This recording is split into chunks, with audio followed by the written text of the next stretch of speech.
this is an iHeart podcast. Guaranteed human. Body Bags with Joseph Scott Moore. The first time I ever saw All in the Family, I was with my grandparents, and we were sitting around their television in their little home, North Louisiana.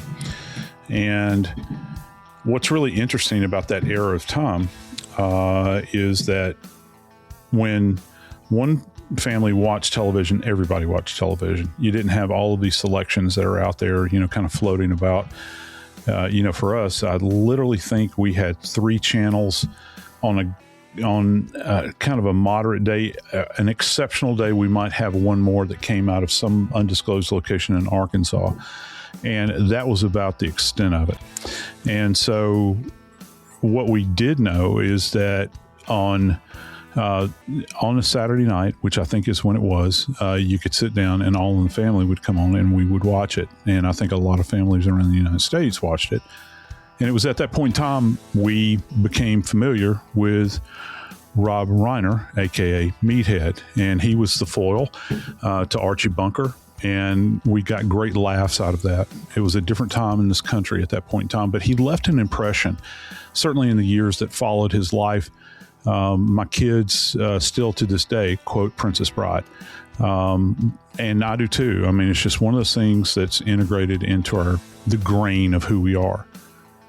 The thing about Hollywood is that we esteem these people so much and we put them up on a pedestal. And when the dirt and the grime of the streets comes upon them and visits upon them, you suddenly come to a realization that they are, in fact, human. And there is nothing that, from my perspective, encapsulates the human experience more than death, particularly brutal death, because at the end of the day, we all bleed red. I'm Joseph Scott Morgan, and this is Body Bags. Brother Dave, I'm not going to say that the moment that I found out about the news that Rob Reiner and his wife, Michele Singer, had been killed in their home is one of those moments that will mark my life, that I'll remember where I was at that particular time. However, I will say this. It's something that kind of shocked me to a great degree, because you don't think about events happening like this to the exclusion of OJ in Brentwood. You think that it's going to, that the death angel kind of passes over that area and that the violence doesn't visit upon these people. But, as I earlier stated, this is a violent event. People have messed up families, and they have people with a lot of pathology in their families. And I think that that's what we're seeing on display here. I think in this respect, this shows you how normal their family is. The difference being income and neighborhood. Living in a $13.5 million home with a guest house in Brentwood, that's about it. I was impacted heavily by All in the Family. As a child, because my parents, you mentioned that it was on Saturday nights. Well, you realize that it didn't start out there. And being a bit of a TV buff, the first season it was on the air was on Tuesdays. That was 71. In 1972, and that's what you're talking about, the season 2 rather, from 71 to 75, that's when it was on Saturday nights. Wait, is Tuesday where shows used to go to die or survive? Is that kind of how it worked out? I'm not exactly sure, but you're right. It was on Saturday nights in that period where it became boom, Yeah. And I remember an argument with my parents, because my parents didn't think it was acceptable for children to watch All in the Family. And we had 5 kids in my family, and the 2 little ones didn't count. They were too young, but they wanted us to watch Emergency with Kevin Ty and Randolph Mantooth. Got to tell you, I loved Emergency as well. Yeah, I figured you did. Yeah, I fought it. They turned it on in the living room, on the TV in there, and they said, "Well, if you want to watch All in the Family, you go in our room." Because remember how your parents used to have it? They had but theirs was a little black and white one. That was the second TV. That's where I watched it All in the Family. And then I started feeling weird because they started having popcorn and stuff like that, watching Emergency. So I was like, "Well, dang, I'll go watch that." So the thing is that All in the Family, was, if you look at the politics that were expressed on that show, the actors played a part very well. Stivic, Meathead, ended up being pretty much what Rob Reiner's politics were in life. Very liberal, very outspoken liberal. Meanwhile, Carroll O'Connor, who played Archie, he was not conservative by any stretch as a man, as a character. Right. He played the character brilliantly. But anyway, I think it's a brilliant show for the time, even though it was a ripoff from Great Britain. Yeah. It was very Americanized. And without Carroll O'Connor and Rob Reiner, that show would not have been anywhere. And, Jean Stapleton, got to add her in there. She was, oh boy. Yeah. She played they did the first rape on network television. Yeah. And that episode, to my core, still, because she was like, could have been your mom, I know. It was incredibly traumatizing. There was a lot of controversy around that. Yeah. And of course, we can't forget Sally Struthers, walking around begging for money in the slums. Yeah, but do you remember? Later found out, but. Yeah, but do you remember the episode when they had moved away, when Meathead, they had moved out to California, right? Yeah. And they're getting a divorce, and Archie and Edith go to visit, and Archie assumes they're divorcing because Rob cheated on his daughter. And I'll never forget this line, because when he finds out the truth that it was his daughter, Sally, who cheated on Mike, that's when Carroll O'Connor looks at him. He said, all these years, I thought you weren't good enough for my daughter.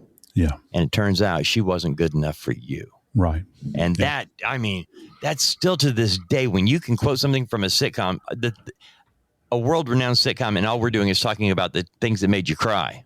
Right. That's a powerful show. Yeah, it is. I think probably one of my favorite episodes was one where Sammy Davis Jr. made an appearance. And he kisses Archie. Yeah. That was pretty wild. But yeah, it was certainly groundbreaking. Wow. And, and that just kind of started, Rob Reiner on this journey. Mm-hmm. Of course, I think that it started before that, with his dad. And, Can you imagine that?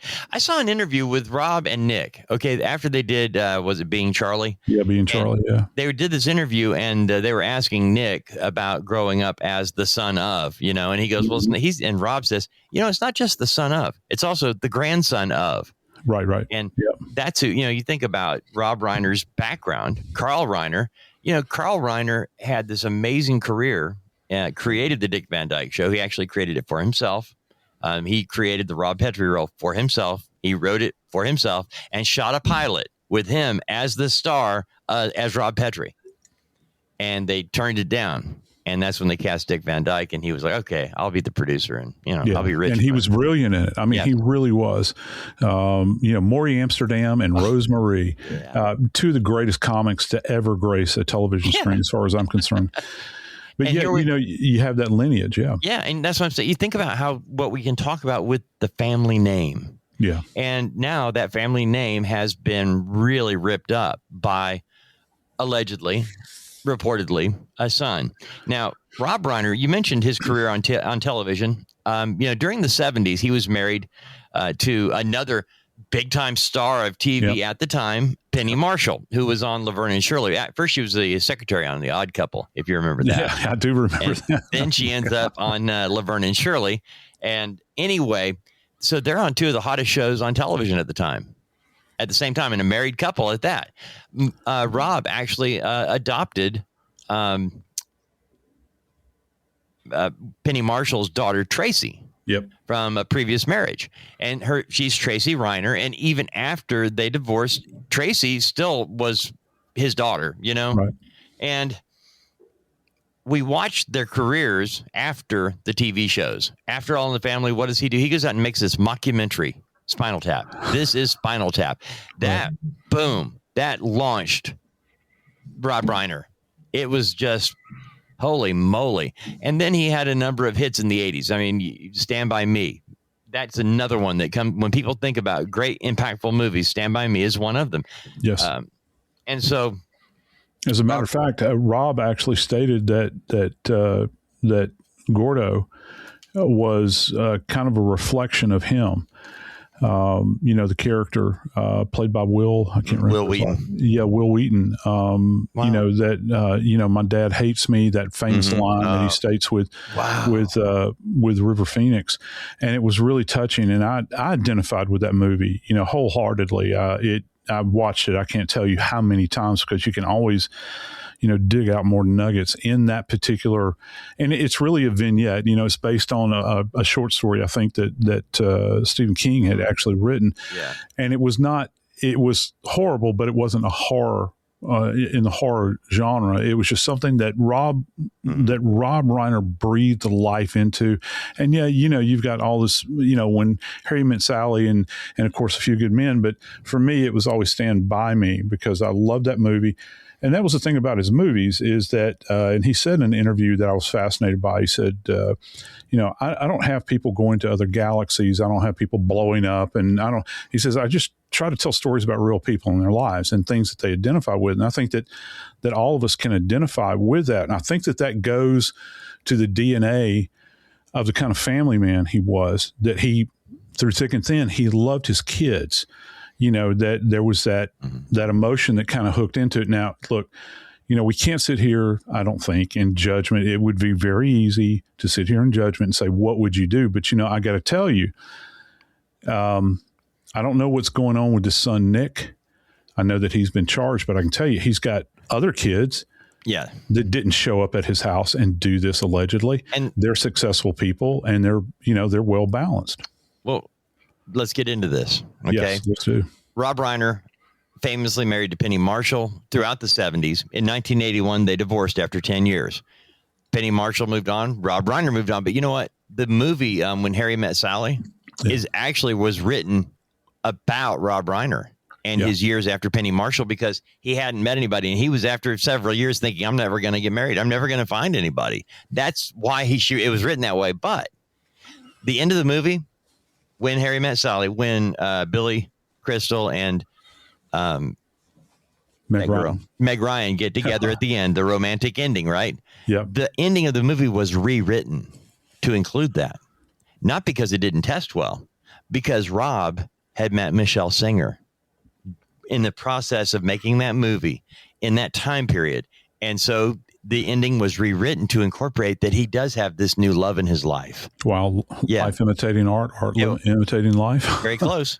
And so when we look at all of this and how impactful, because of our ages, how his life in TV and film impacted our life, it only stands to reason that we would now look at it and go, okay, he had his first batch of being married and being a dad, and then divorce, separates, he spends a decade without, and then he's back. He has a new wife, Michele, and they get married in the early 90s. He is 70. Well, he's 78 at his death. And so, you talk about 35 years ago, okay? You got a guy that's in his early 40s, and he and Michele, they have 3 kids. Yeah. And he's established. They have money. They have all the trappings. And now they've got 3 wonderful kids. They've got Jake, Nick, and Romy. Jake's the oldest, Nick's the middle, and Romy's the youngest. Romy is the one who discovered her parents. Now, Jake and Romy are both well-adjusted and well thought of in the Hollywood community. The children of Rob and Michele. You got to remember that Rob Reiner and Michele are very active in politics, very active in a lot of things. They do a lot of social activities, and people were very involved with their family and their lives. People, if you actually read the people talking about their relationships, there are 3 or 4 different people said, we raised our children together. Right.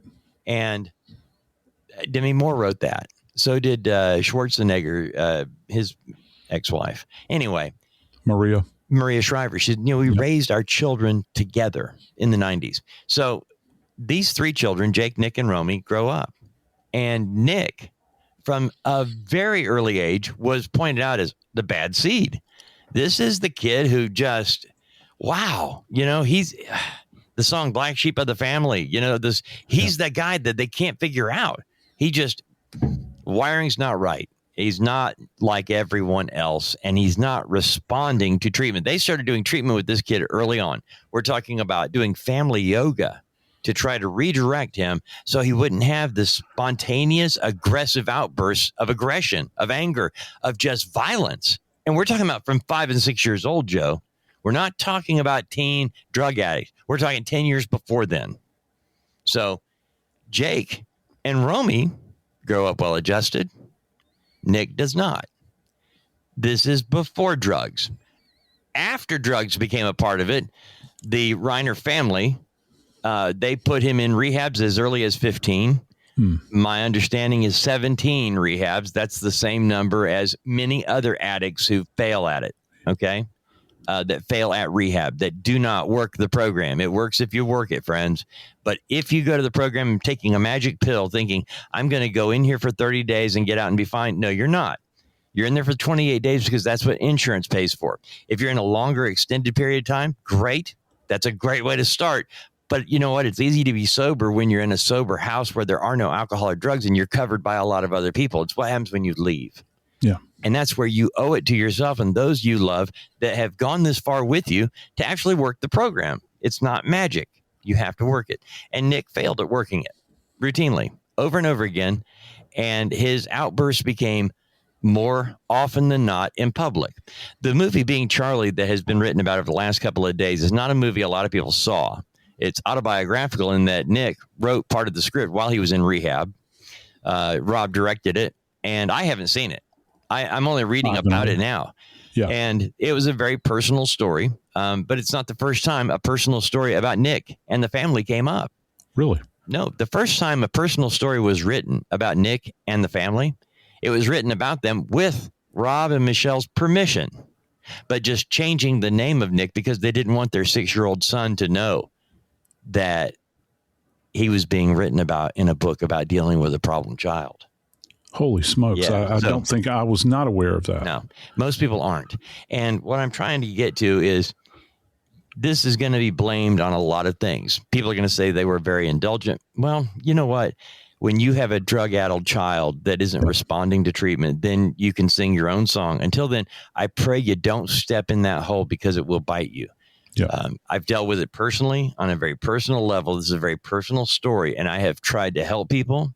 I'm the guy that gets the call at 3 a.m. from a friend who says, Dave, I have a nephew. Okay, where is he? Where is she? You know, I'm that guy. And this is a case where they did everything they could to get him help. But he had spun to a point Nick had. Nick had spent the last 12, 15 years of his life living homeless, from Massachusetts to Texas to Oregon to LA and in homeless shelters and on the street. And he even said in 2017, when they said, hey, what got you off the street? He said, I finally get tired of it. You know, I'm lucky to be alive. He was in rehab when he said this. You know, he was sober in rehab and he was giving an interview about, I'm just thankful I'm alive. I'm thankful I have this opportunity. And, he sounded great. It's easy to sound great when you're sober in a recovery program. It's not so easy to do it when you face the rigors of daily life and you're not working the program. Yeah, and I'd have to agree with you, Dave. You see the symptomology almost as if a train is coming down the track and you see that little pin of light off in the distance and you cannot get off of the track. Either way, the train is coming and it's powerful and anything in its path will get wrecked. I guarantee you. Unfortunately, there are many, many families out there right now, as Dave and I lay the sound down, that are struggling with these same issues right now. Probably your neighbors, people around your city, people from coast to coast. It just so happens that one of the luminaries in Hollywood has brought this, through their death, into focus.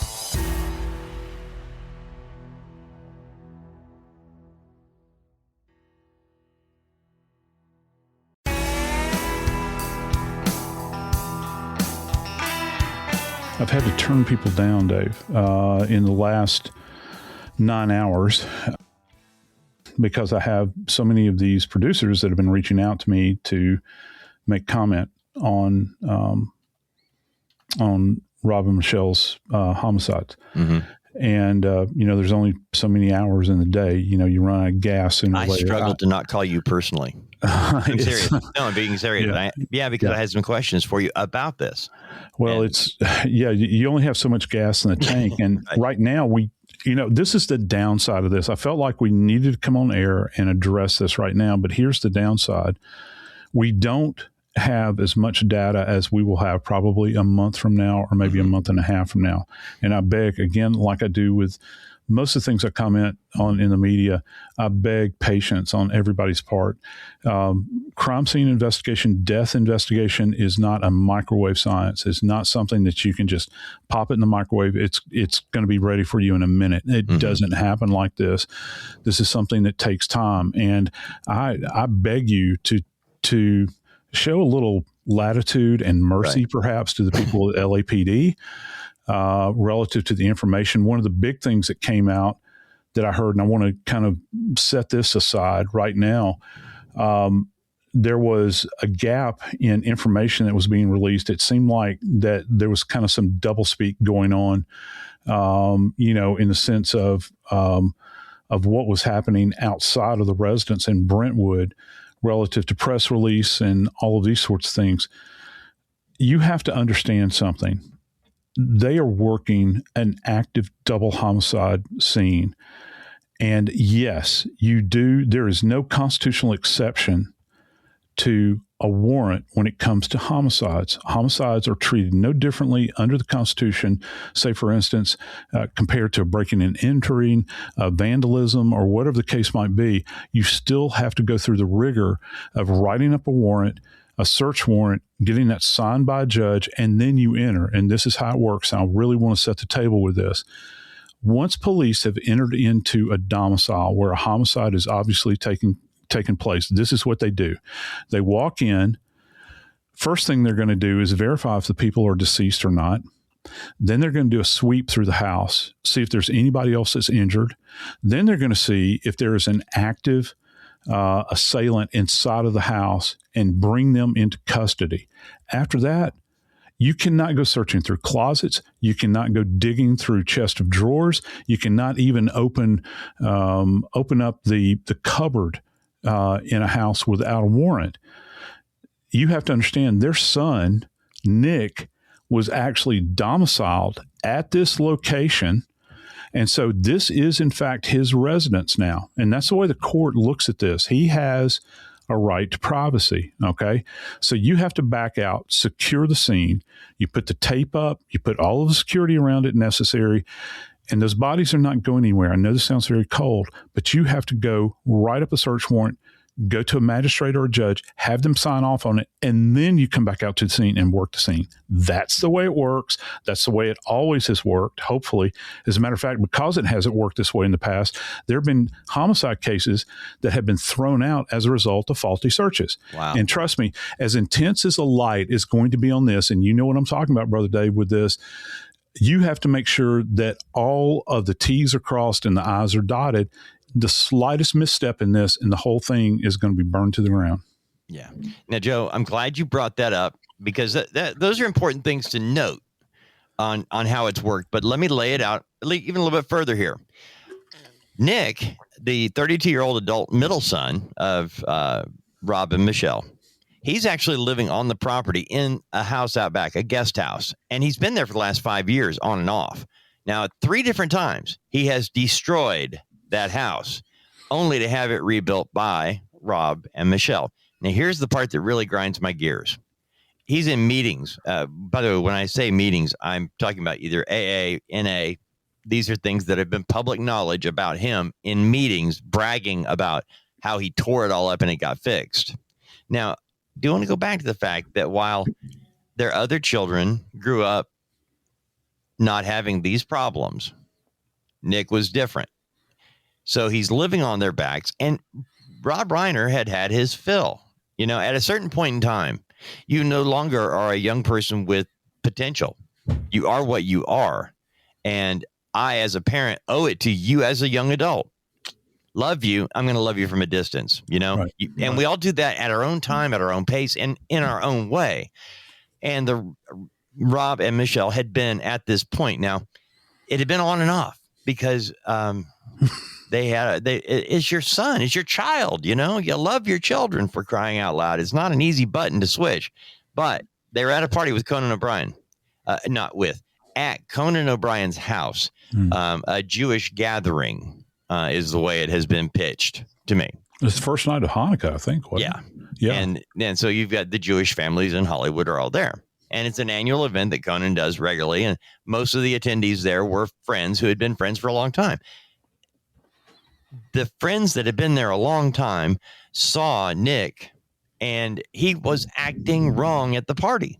He was going up to, you got a lot of celebrities there, but they're not all celebrities, you know? Celebrities are normal people, and they have friends that are not in the business. You know, they have friends that are just people from, you know, church or softball or whatever, you know? I mean, Yep. you have friends outside of the industry. And Nick Reiner with Rob Reiner, his 78-year-old father, his wife, Michele, amongst all of their friends at Conan O'Brien's house. And Nick Reiner is walking around poking people. Are you famous? What are you famous for? How are you famous? And it was really embarrassing. It was also very aggressive. And it was that way he was treating guests at Conan O'Brien's party that made Rob pull him off to the side, trying to get him to stop. And he wouldn't. Now, you're in public with a 32-year-old man who has a penchant for alcohol and drugs and violence, and you're a guest. I mean, the humiliation and embarrassment goes beyond anything, because everyone at the party heard this argument become a fight, a verbal fight. Now, based on that was Saturday night, Joe. Saturday night, Eric Idle, comedian. Oh, yeah. I know Eric. He spent an hour on the phone with Rob that night, Rob Reiner. I'm guessing it was after they left Conan O'Brien's party. They all left. Now, we know Nick lives in the pool house, or the guest house out in the backyard of the $3.5 million mansion property. Rob and Michele go home from Conan O'Brien's party. We know he talks to Eric Idle, but we don't know exactly when they were killed, but we can get some hints here, Joe. Between Saturday night at Conan O'Brien's house and Sunday afternoon at 3:30, when daughter Romy shows up at their house. And when Romy gets there, because she can't get her mom and dad on the phone, and she arrives at the house, lets herself in, and finds her mom and dad. They are in bed, and there's blood everywhere. She calls for paramedics, calls 911. And when the paramedics arrive, Joe, they stop everything and say, call LAPD homicide. We need backup. Yeah. There was nothing they could do. Now, that's 3:30 in the afternoon. We know that. Let's just start the clock at, say, midnight, you know, from midnight Sunday. Saturday night, they get home, midnight. Sometime between the time they got home from Conan O'Brien's party and all day Sunday to 3:30, they were murdered. We know that they were murdered in their bed. So I'm going to go on an assumption. I know it's bad to assume. I'm going to assume they were in bed. Yeah. And, you know, I got to tell you, thanks for telling me this, because all along I've had visions of them in various locations of the home. I've thought about maybe a family room, formal living room, the dining area. The thing that jumped to mind the first, because they were talking about sharp force injuries, my default position was kitchen. Right. Okay. Mine too. And so that's what I was thinking. But when you say bed, and not just bedroom, you're saying bed. Yes, in the bed. So that paints this in a completely different light. You're talking about gaining access to somebody, to arguably, other than, I guess, the bathroom, the most personal area of someone's home. I don't just let anyone into my bedroom. That's my sancto sanctorum. That's just, you know, my place. All right. You're not supposed to be there at all, period. End of paragraph. And the fact that they are in bed, that gives you an indication that whoever perpetrated this, they would have to have intimate knowledge, first off, of the hours that Rob and Michele kept. When do they go to bed? Here's another piece. How deeply do they sleep? You know, Is this like, if I walked into the room, are they going to, you know, is she a light sleeper? Is he a light sleeper? Or are they just going to pop up in bed? Well, obviously they felt comfortable, whoever this is, to go into the bedroom. And if this is accurate, where they are in bed, I have to assume that there is at least some possibility that the perpetrator may have climbed into bed with them. And this is one of the reasons I say this, because we're talking about a crime that has been committed. And you and I have talked about sharp force injuries a lot over the years together, Dave. Mm-hmm. Arguably the most personal of all deaths that exist out there. the thing that I have heard repeatedly by all of these talking heads is the word slashing. Mm-hmm. And it has been mentioned over and over again. I have no way to validate that, but just go with me here. If their throats were in fact slashed, it's not like on television where somebody comes to the door and someone sweeps a knife blade over the anterior aspect of the neck. It doesn't work like that. I suppose that it could, but the lion's share of the time, you have to have a body or a person that is shored against a surface like a bed or a wall or floor where you can apply your weight literally to their throat and press down with a knife to get the knife to go through the depth of their neck. Right. Do you see? So in order to do that, I guess you could stand alongside them off to either side of the bed and cut their throat. But we're also hearing this idea that there were multiple stab wounds over and over and over and over again. So this is very intimate. The person had power. I'm always thinking that if there are two subjects, male and female, Rob Reiner is not a small guy. I mean, he's like 6'2" or something like this.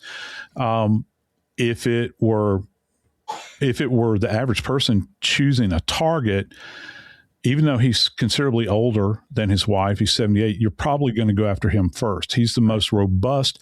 He presents the biggest threat. You would have to knock him down in some way. Did he cry out? Did he alert Michele to what was going on? Because if they're deep sleepers, I guess this could have happened, and neither one of them would have been aware that the other one was being harmed. That's a possibility, perhaps. We don't know anything about their sleeping habits. But if it's all contained in here, Dave, and this is one other point I want to make, and I'm not going to give away too much here. I will say, just let me finish up with this. If, in fact, the subject gets into the bed with them and attacks them like this, not only are their bedclothes, the mattress, their pajamas, and their bodies going to be super saturated with blood, the perpetrator will be covered from head to toe with that blood as well.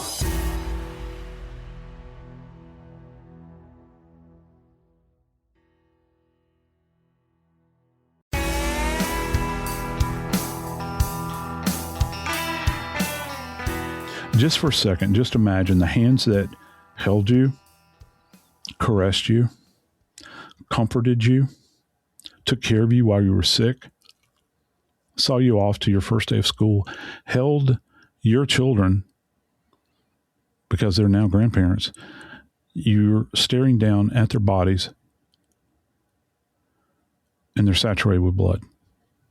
They have literally been butchered. I cannot imagine, Dave, what Rob and Michele's daughter, Romy, was experiencing at that moment that she walked into that residence and saw her parents there, deceased. It is something that will haunt her dreams forever and ever.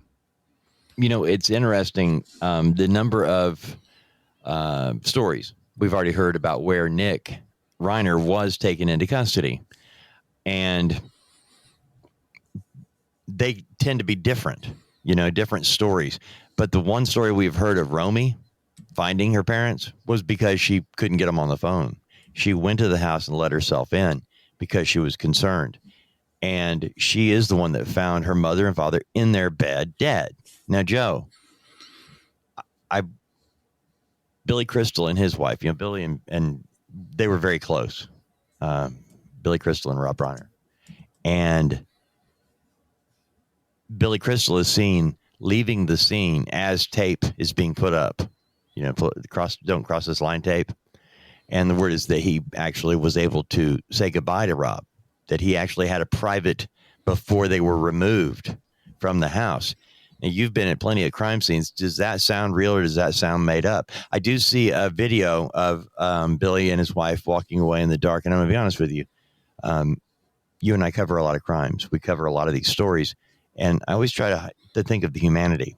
But when you're watching somebody walking away from the home of their friend, and their friend is dead, and you see them wiping tears, it doesn't matter how famous or rich they are.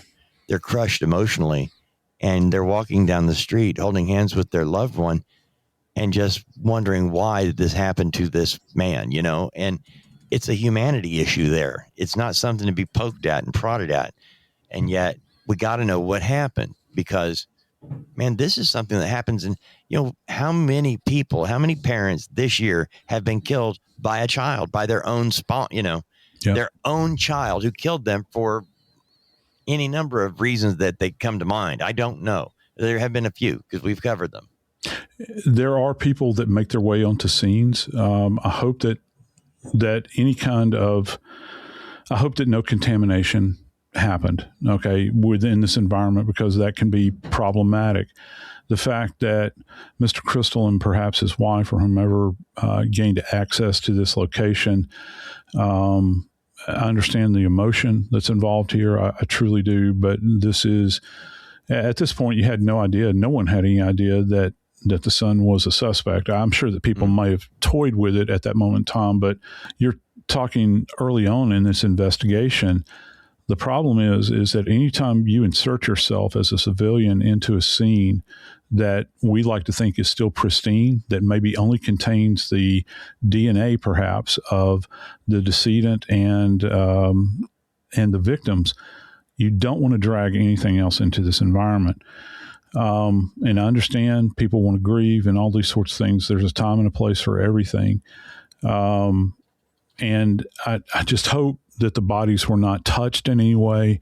I hope that, I don't know, that I hope that certainly whoever was in there exercised restraint, because that can be problematic. And I say that it could be problematic because I take the long view of this. I know how lawyers are, and they will use anything. They will say, oh, well, these people just straight through the scene and had access to the bodies, because their job is to try to get the defendant off. And that's why I wondered if that was the truth. I saw the video of him walking away, but I wonder if all the other stuff about it was made up. Yeah, no, and you take it all with a grain of salt when it comes down to Hollywood. I have to say that. And look, if I'm offending you and you're from Hollywood, I don't care. It's just the reality of the real world that we kind of exist in. And this is where the real world actually touches Hollywood all of a sudden. You know, they kind of, go ahead. All right. Remember, you and I were both talking about, we'd heard about him being arrested in his hotel room and there being blood. Yep. He wasn't arrested in his hotel room, Joe, but I think I found something you need to know. All right.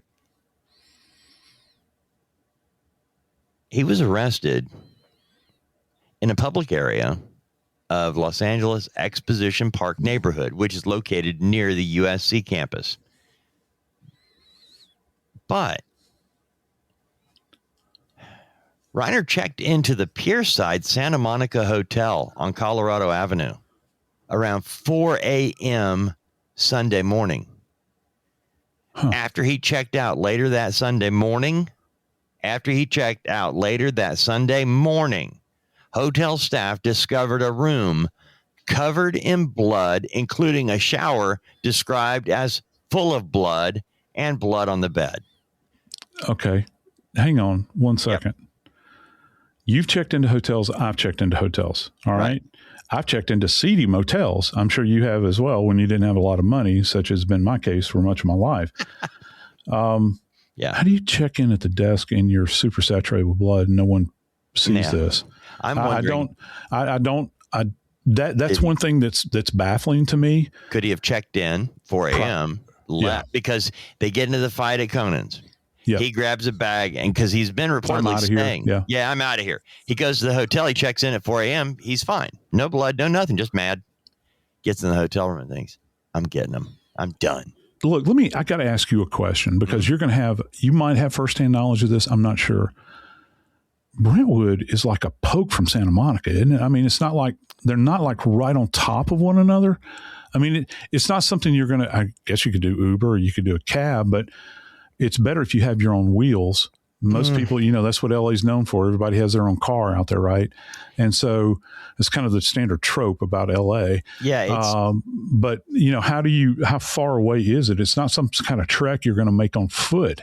No, you wouldn't walk it, but you're talking about, he was about 20 miles away from the hotel when they found him at Exposition Park. Okay. Okay.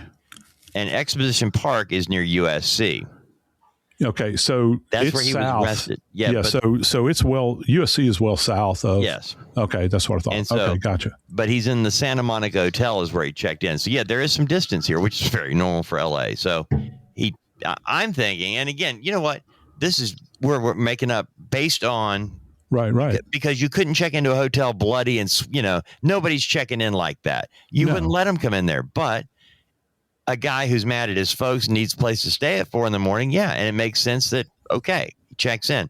Now he's sitting there grinding his gears. Boom. So now we know sometime after he checks into the hotel at 4 a.m. and before his sister, 11 and a half hours later, comes into the house, they've been killed. Also reports that rigor mortis had set in by the time they were actually discovered by fire rescue. Yeah. That's the report.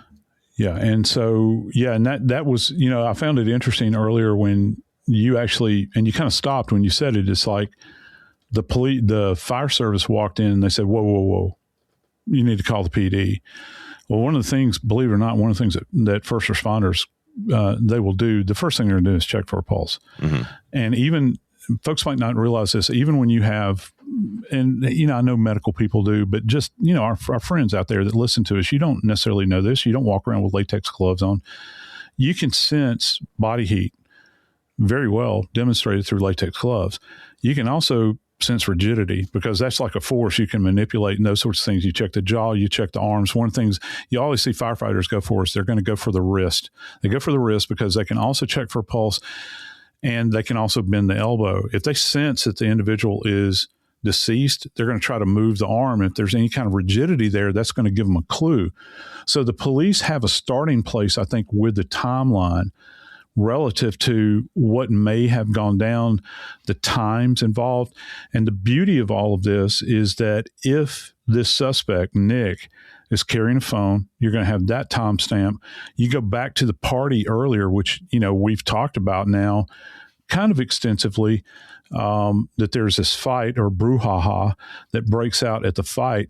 People probably looked at their phone or looked at their watch. I don't know if the Reiners made it out of the door early, like they make an early exit. I've been in parties like that where things have gone down. It's like, I don't need this. I'm leaving right now. And I make note of the time that I leave, perhaps. People are going to be aware of this. This is not like not like Joe Schmo walking out the door. Right. This is Rob Reiner walking out the door. People are going to pay attention, and particularly if his son has created a scene here and he's been engaging with all of these people around there. There's been rumors that have been floating around about who exactly the son had engaged with at the scene. One of the names that has surfaced is Bill Hader, who, if you're not familiar with him, he's the guy that does the imitations. That's hilarious. I don't know. I can't verify that. But, again, one of those rumor things that kind of circulates through Hollywood. But anyway, we know that it's a star-studded event. There's people that are watching this. So you can go back in time. I would imagine that LAPD is going to be speaking to everybody that was at that party. And I'm being, I guess a little bit snarky by saying this. I wonder if they have to contact their agent in order to get a statement from them. They will be taking statements and trying to nail down this timeline relative to what precisely happened at that scene. I can tell you this. This is arguably one of the most brutal cases, certainly to emerge out of Hollywood in recent memory. It has affected an iconic family. We are just beginning to understand some of the nuances involved in this case. And trust me, my friends, there will be more. We will hear more coming out over the following days, weeks, months, as this thing kind of wends its way through the court system. We know that there is a lot more to be told. The one thing you have to be very, very careful of here, and you guys need to remind me of this as well, there is a reason that fact in Hollywood becomes fiction and fiction sometimes becomes fact. You have to weight everything that comes out of Hollywood. You have to measure it and try to understand, is this real or is this a fantasy? I know this. There are two people that are now dead, and it would appear that someone in their inner circle has butchered them. I'm Joseph Scott Morgan, and this is Body Bags.